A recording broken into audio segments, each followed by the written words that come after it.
guys, Jim here. Welcome in once again. I am super excited about this video today because I get a chance to handle a knife that I haven't touched in about 10 years, and that is going to be the Tuffknives Tanic.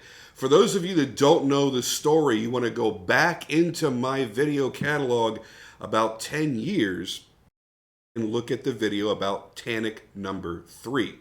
There were only 20 of these made in the original variations, and each one was individually custom made for its particular recipient, some very notable people in the collecting community. Now, Jeff is a good friend and one of my favorite people in the world, so I'm really excited to bring this out and show this to you. But please do keep in mind, this is a very early representation of his work when he was first starting out as a knife maker, and I'll probably remind you of this 2 or 3 times throughout the video because I do want you to keep that in mind and keep the correct perspective. But what I'm going to do right now is bring in my actual favorite person in the entire world to bring me that knife, and that knife is about as old as he is. Hey, buddy. Hi. You guys might remember, or you might not, this is my son Strider, and he is as old as this knife. He is 10 years old. Have you ever held anything that's as old as you are? Nope, never. Don't open it, because I don't want you to cut yourself. So, is that the heaviest knife you've ever held? Probably not, maybe. Who knows?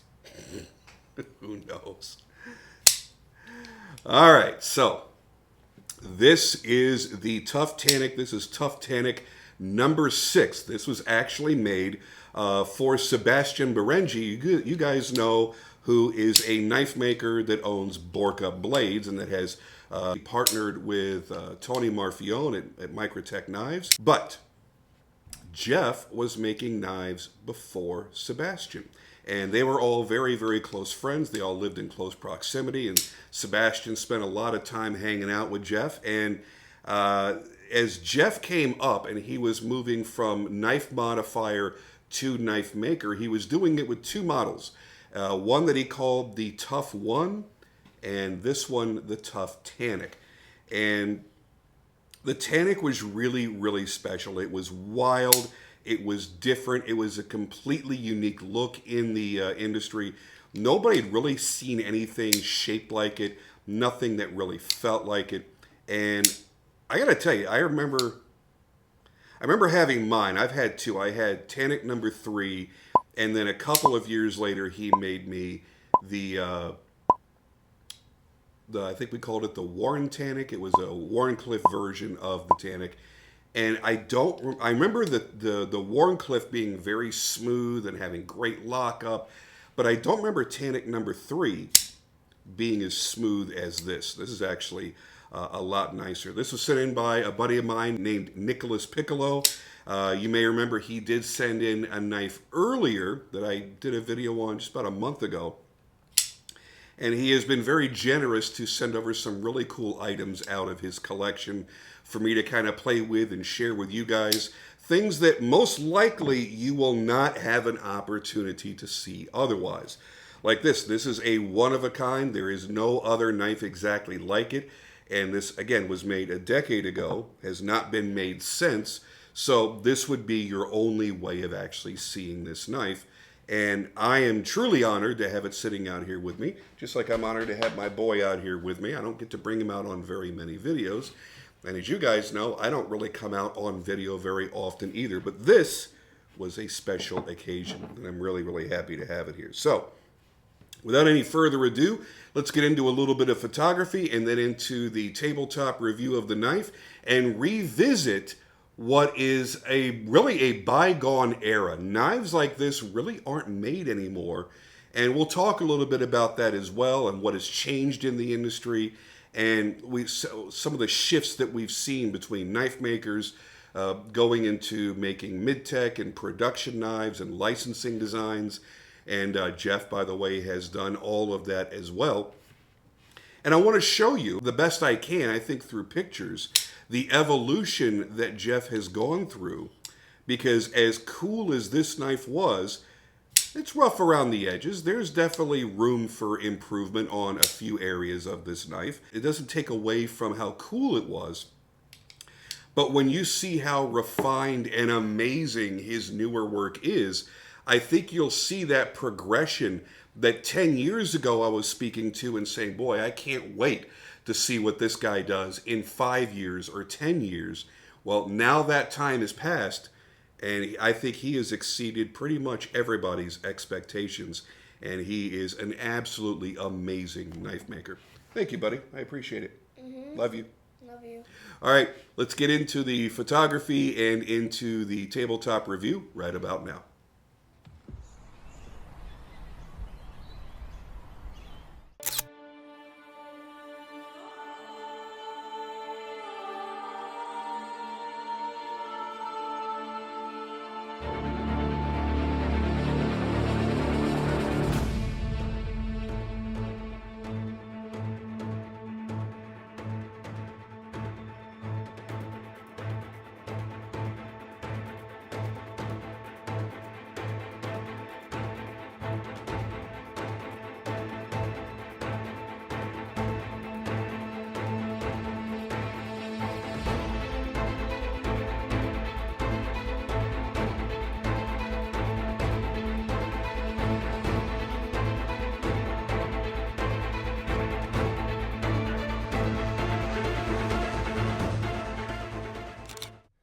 So I guess I might want to start off things with, I apologize for showing you something that's not available to purchase.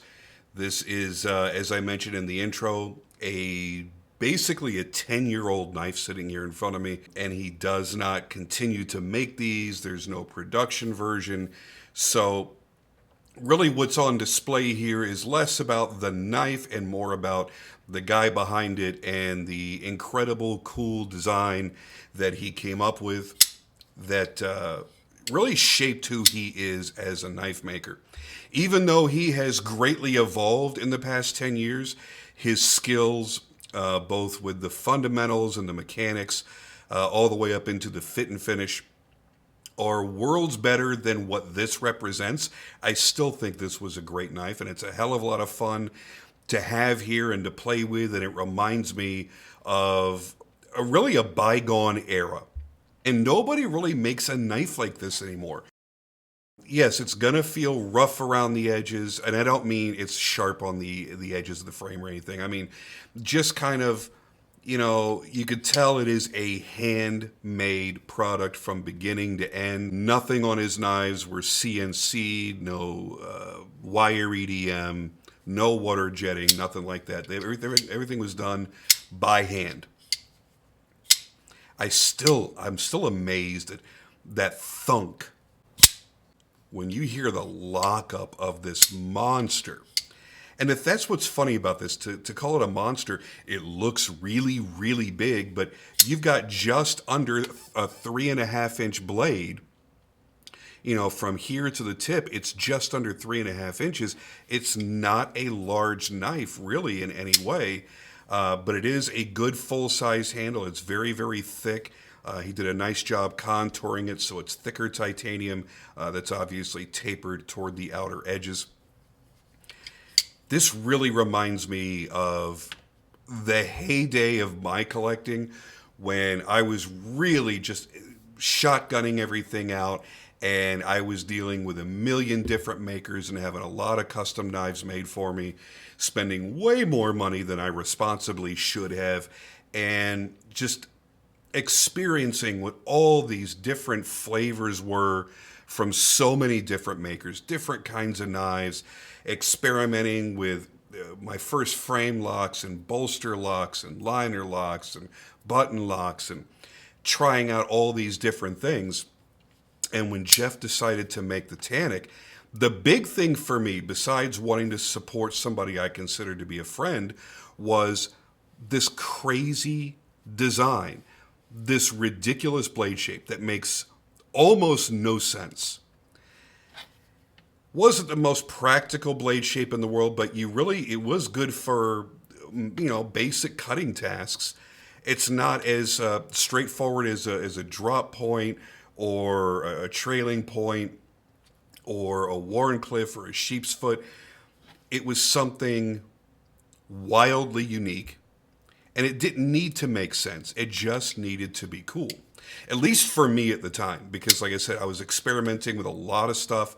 I was buying a lot of knives, and I just wanted to find cool, different, new things to get my hands on.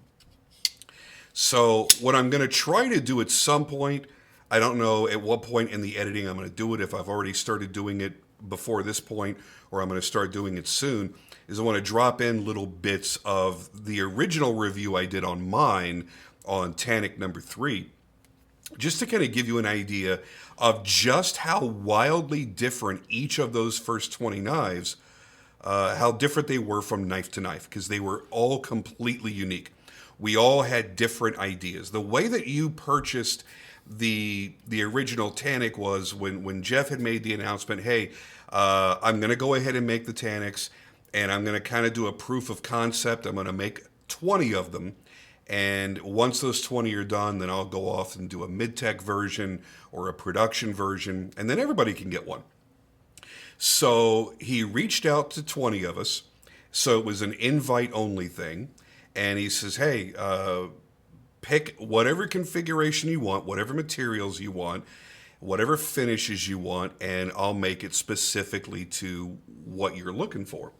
So I wanted to do something different than everybody else, and I wanted mine to be more of a user because I knew I was going to be carrying it and enjoying it. So this one is actually a much smoother finish than I had on mine. I had that rock pattern with the frostbite coloration, and it had a completely different aesthetic to it.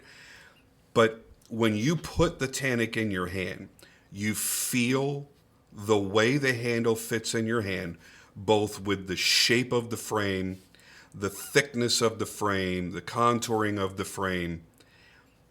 It's so chunky and it's so beefy.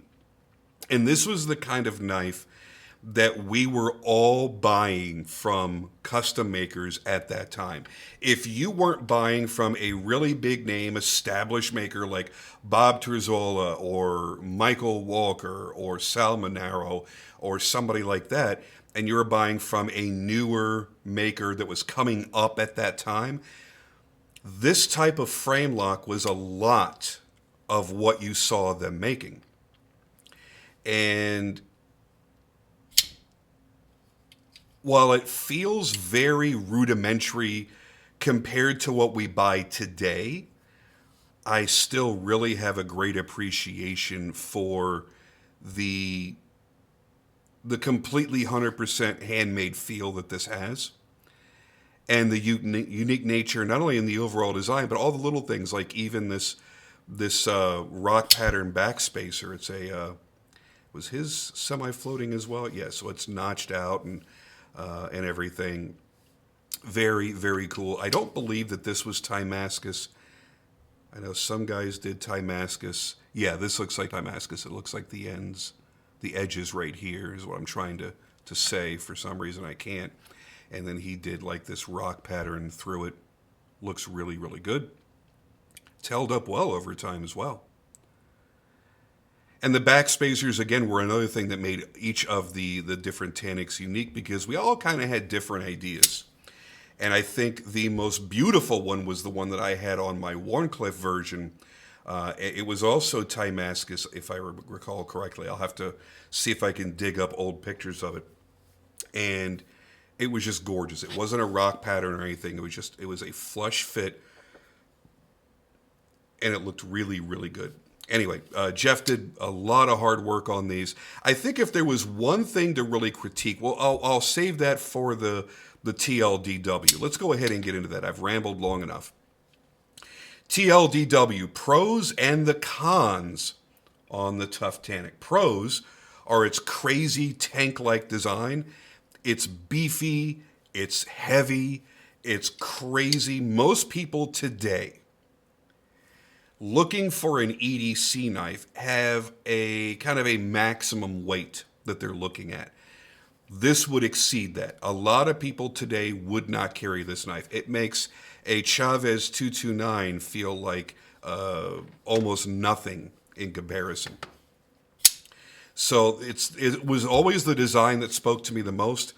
I just think it's so creative and so wild and not very practical, but still it was actually a useful blade and it worked out really well. Another pro for me is this really cool polished convex ground tip.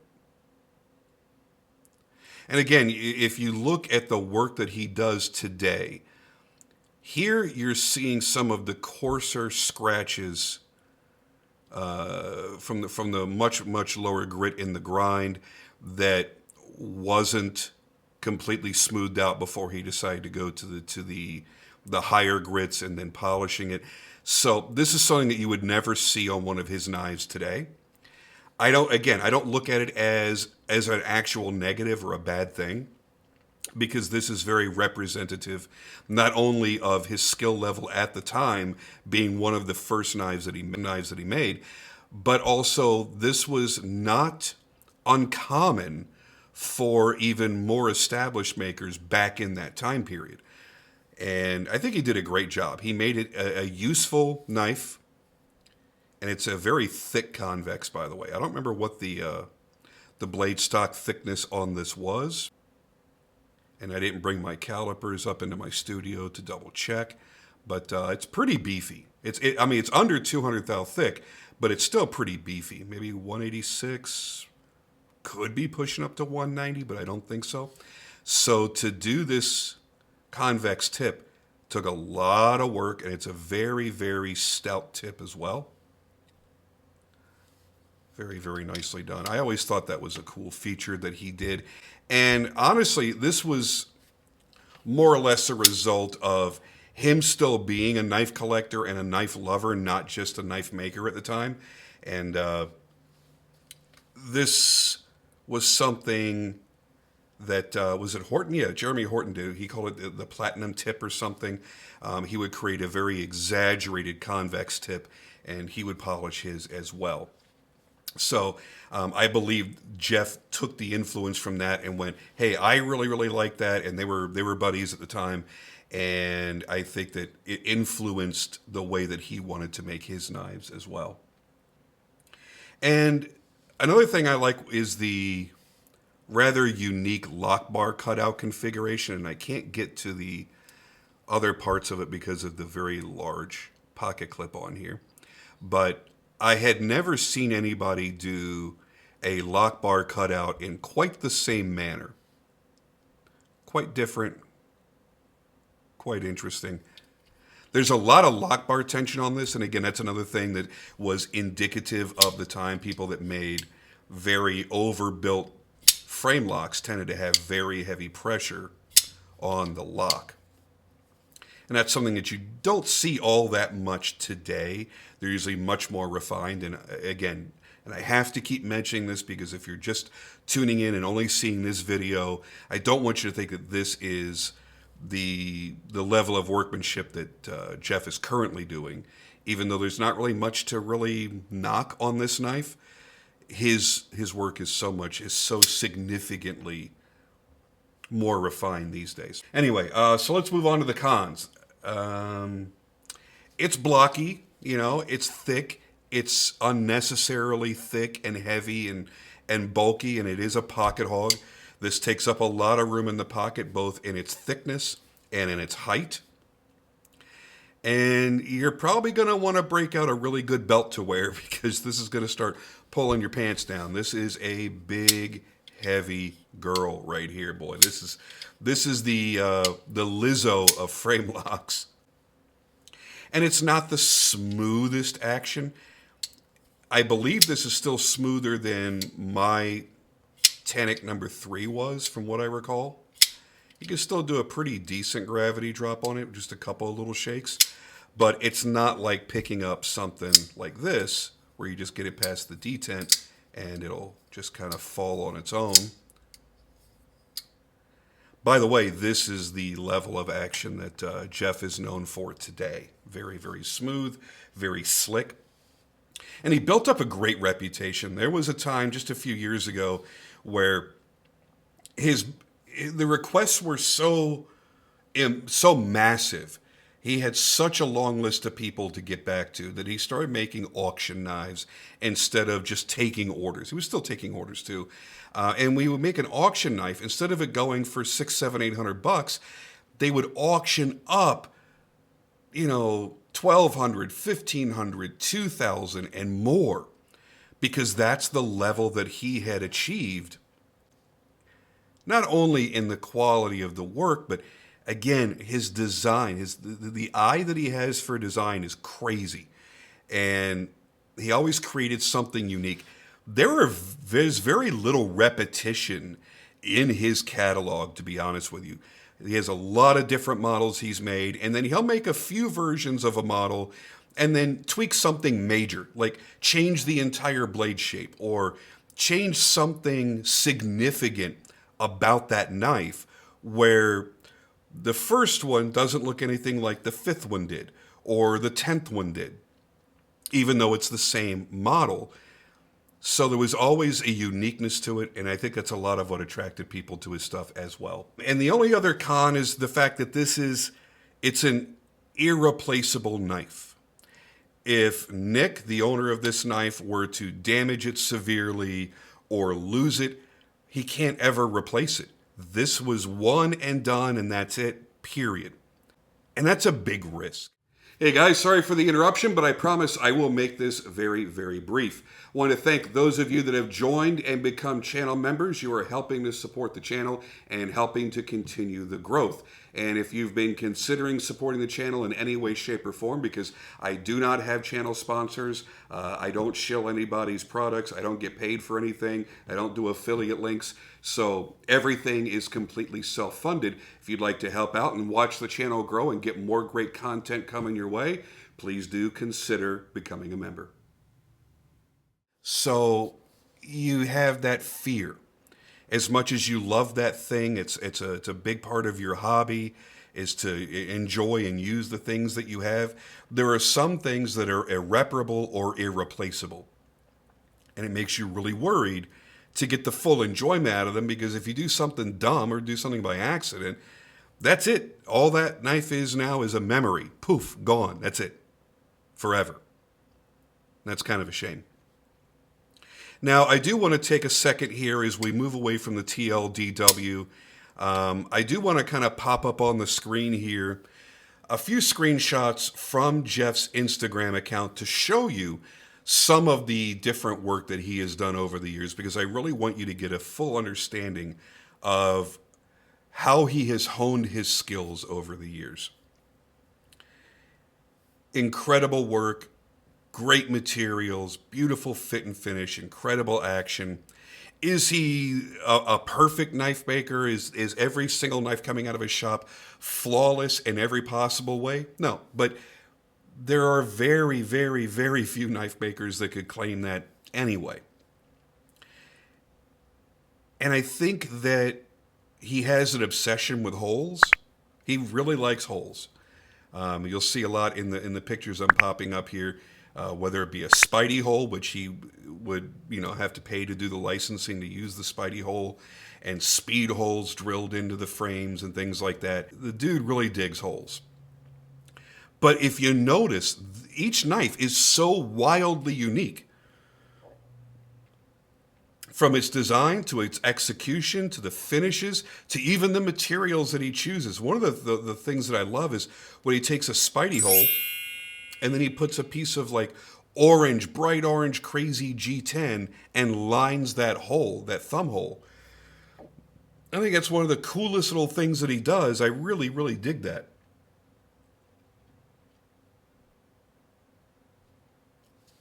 Now here's the sad part. I begged Jeff for years, please make the Tanics again. Make them and people will buy them.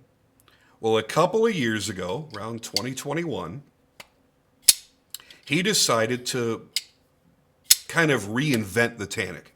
I wanted to see this actual full shape as it was in, his higher end work, but he decided to refine it, and he made it sleeker, and honestly, he did make it sexier, made it somewhat more practical. And I'm popping up a couple pictures here to show you one of the ones that he had made to reintroduce the Tanic to the world. And it didn't take off like this one did.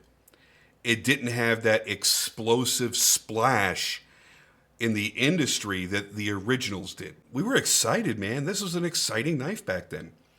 So I'm really sad that as he redesigned it and made it sleeker and made it more modern, that it didn't take off in the same way. I would do just about anything to have a brand new original Tanic, a brand new fresh build. And now that he reminded me, because I had talked to him when I was first discussing that Nick was going to send this out to me, because Nick had the idea of maybe sending it to Jeff and getting a spot treatment first, so there were no marks on it or anything else. And Jeff and I were talking on the phone, and he's like, I was like, I just really wish you would make the damn Tanic again. He's like, don't you remember? I did. I reinvented it. I changed a few things, and I went to go make new ones, and he goes, it just didn't take off like the interest that I had in the originals. And I had forgotten all about that somehow. So I went back and I searched and I found these couple images and I went, oh my God. Yeah, that looked really, really, really good. Now, I mentioned in the intro, I talk about that bygone era and how the industry has changed. And Jeff was one of the first people to embrace the change. At that time, at around 10 years ago, is when a lot of really good makers had decided, okay, I cannot meet the demand that I have for my customs. Too many fanboys out there, too many friends, too many collectors that want to get their hands on it. So I'm going to do mid-tech knives. I'm going to license my designs to make production knives. And while some makers have been successful with that and some have not, Jeff actually did pretty good. You guys might remember the Arcform Slim Foot. Why that escaped my brain, I don't know. And a few other designs that he's done. One of the first big successes for him was with Boker, believe it or not. On the, what was it? He originally called it the War Toad, I believe, or the War Toad. Anyway, it was his friction folder. So they made the Toad in a production knife with Boker, and they did really, really well. Blade HQ could not hold on to his customs or his designs that made it into production. They kept selling like that. It was crazy. And at that point, a lot of makers were looking into doing that. That's when you saw Enrique Pena making the X series with Riot. That's where you saw guys like Matt Cucciara and a few other really, really prolific makers licensing their designs to Kaiser and some other brands. And it turned into this whole thing. Now, a knife that you would have to have spent $800 on, you could buy a reasonable facsimile of that for $200, $300, $400 made by some production house. And it was different than it had already been established. You know, so many years of prolific makers licensing designs to companies like Spyderco and Benchmade. They were making hardly any money on that licensing. It was a really pathetic payout for all the work that they did. So guys went, you know what? It's great to have a production company licensing one of my designs, but I also want to do mid-techs. I want to, have all the parts cut, have the knife basically made, and then bring them back, and then do my own finish work, do my own anodizing, put on my own edges, maybe even do the entire grind on the blades. That became an enormous thing at that point. And then the brands like Riot and Reich Knife and We Knives started taking over, making production knives that were at a level that were higher than this, at a level of damn near a custom knife with incredible actions and great fit and finish and exotic materials, and doing it for a price that you could never, ever, ever obtain these mid-techs and customs for. Not anywhere close. And that shifted the industry forever. And now the market's flooded with really high quality, mid-tier priced production knives. This was a real heyday for us collectors. This time period, 2000, I don't know, 2009 to 2015 was an incredible time if you were into custom knives. And I'm not saying that there aren't a lot of great makers and a lot of great choices right now. It just feels really, really different.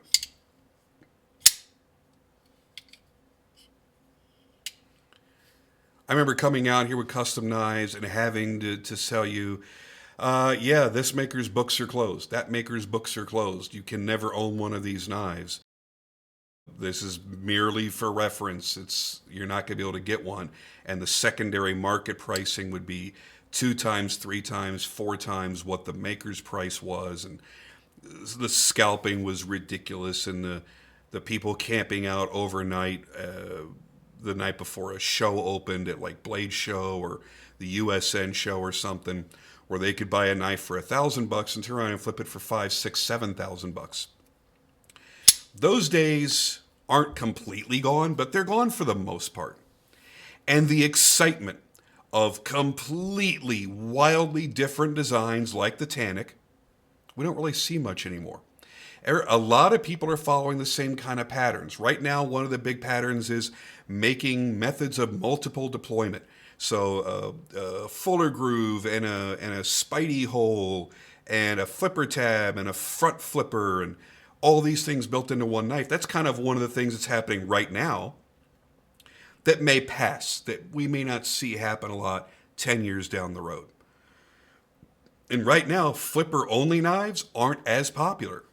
Back then, to make a good flipper, it was all about flippers, man.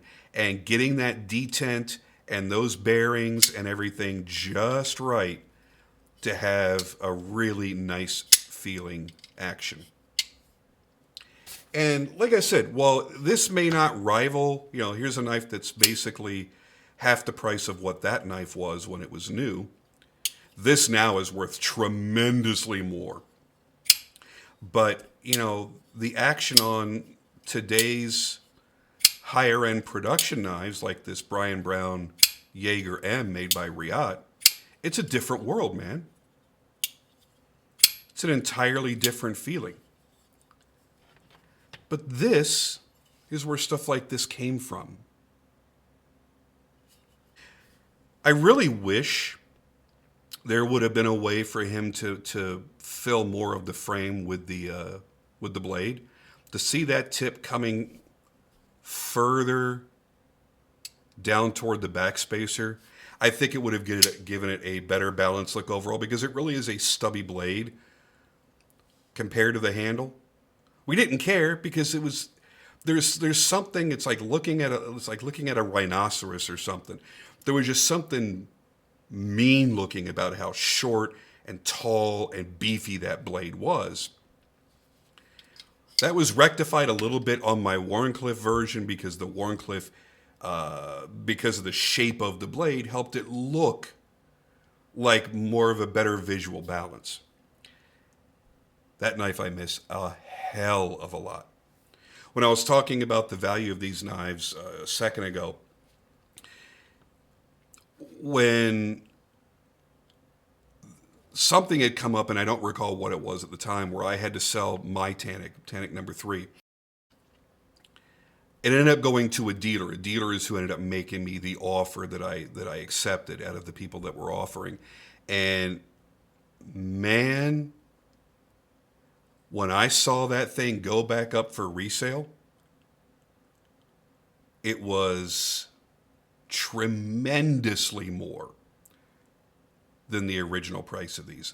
But something like this, if it had been sold at the right time, just a couple of years ago, maybe 3, 4, 5 years ago, this would have fetched about $2,000. Because people started seeing what Jeff was capable of. Even if the quality level may not have dictated it back then, he was doing something cool. He was a dude that people liked.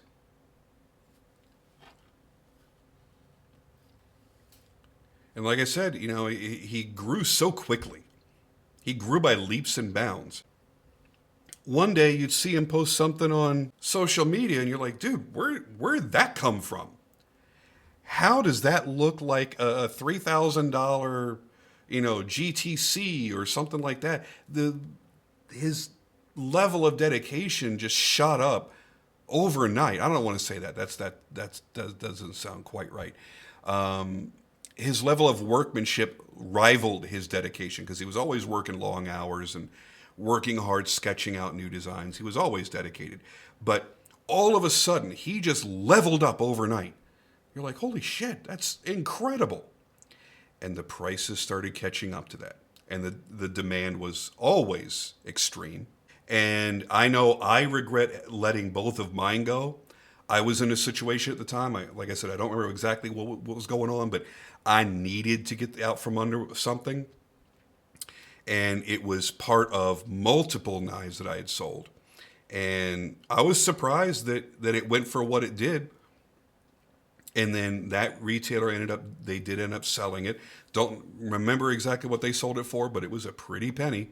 I want to say 22, 23, 2400 bucks. And I haven't seen it ever again. I don't know who has my old Tanic. I wish I did, because I'd kind of like to have it back. Because Jeff sure as shit ain't building me knives anymore. So my only way to get one is to find one that he made 10 years ago. Anyway, this was such a wonderful bit of nostalgia. This ended up being much more of a rambling video than a thoroughly detailed review like I try to always do, and I apologize for that. But I think a lot of you that came here because of the nostalgia. You're like, oh, I remember the Tanics. What's Jim got to say 10 years later? So hopefully you were down with the rambling. I'm well over a half hour now into this. So this was a nice little stroll down memory lane, remembering the kinds of knives that we were buying back then.